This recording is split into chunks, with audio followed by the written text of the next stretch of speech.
بسم اللہ الرحمن الرحیم۔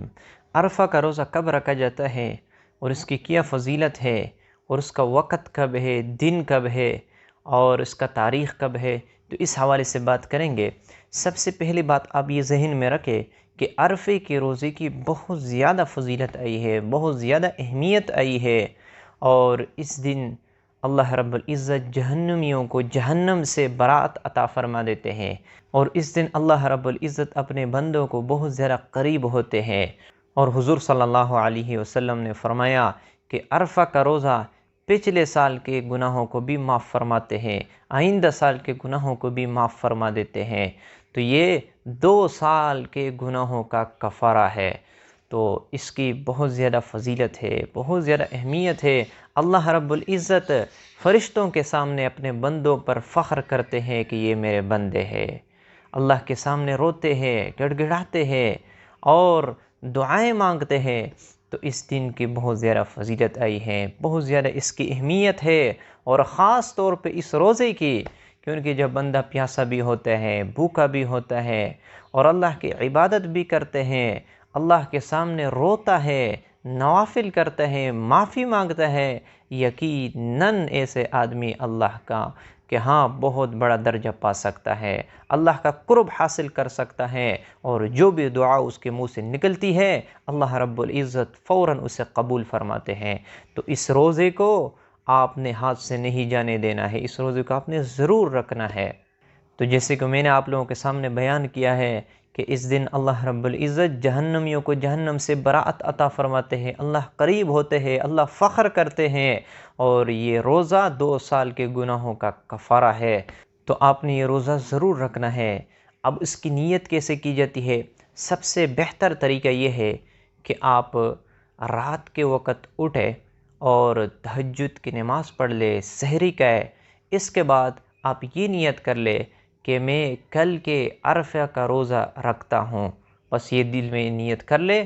پھر اس کے بعد جو ہے نا، آپ اذان سے 10 منٹ یا 15 منٹ پہلے آپ کچھ نہ کھائے نہ پیے، پھر جب اذان ہو جائے صبح کی فجر کی نماز پڑھ لے، جو معمولات ہے، ذکر اذکار ہے وہ کر لے، پھر اس کے بعد جو ہے نا اب پورا دن عبادت میں گزارے، جتنا ہو سکے نفل پڑھ لے، ذکر کر لے، کسی کو دھوکہ نہ دے دے، کسی کے سامنے جھوٹ نہ بولے، بد نظری نہ کر لے، گانے نہ سنے، اور اس طرح جو غلط کام ہے جتنے بھی ہے اللہ رب العزت نے جن چیزوں سے منع فرمایا ہے سب نہ کر لے، اس طرح دن گزارے، تو یقیناً آپ کو اللہ رب العزت وہ چیز عطا فرمائیں گے، وہ چیز جس کو ہر انسان طلب کرتا ہے۔ وہ کیا ہے؟ اللہ کی رضا ہے۔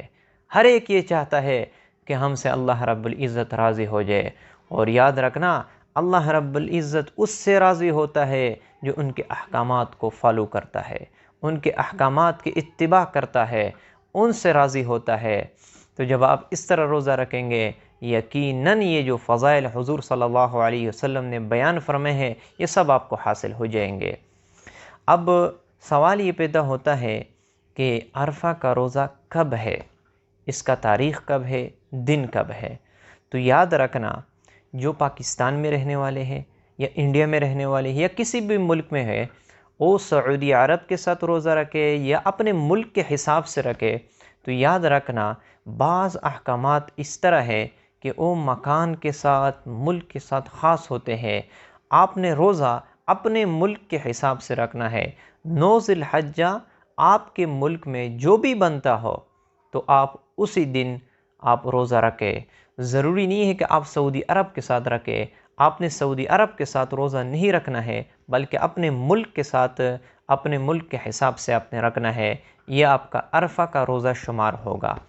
تو پاکستان والے کا جو تاریخ بنتا ہے وہ 28 تاریخ بنتا ہے، بدھ والا دن۔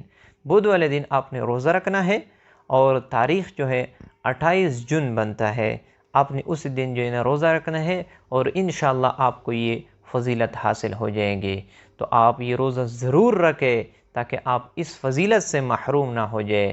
میں نے نیت بھی بتا دی اور طریقہ بھی بتا دیا اور فضائل بھی بتائیں، ان سب کو سامنے رکھتے ہوئے جب آپ اس طرح روزہ رکھیں گے، یقیناً اللہ رب العزت کا قرب، اللہ رب العزت کا رضا، اور اللہ رب العزت آپ کو محبوب رکھیں گے۔ تو مجھے خاص دعاؤں میں یاد رکھنا۔ اللہ تعالی ہمیں اس پر عمل کرنے کی توفیق عطا فرمائے۔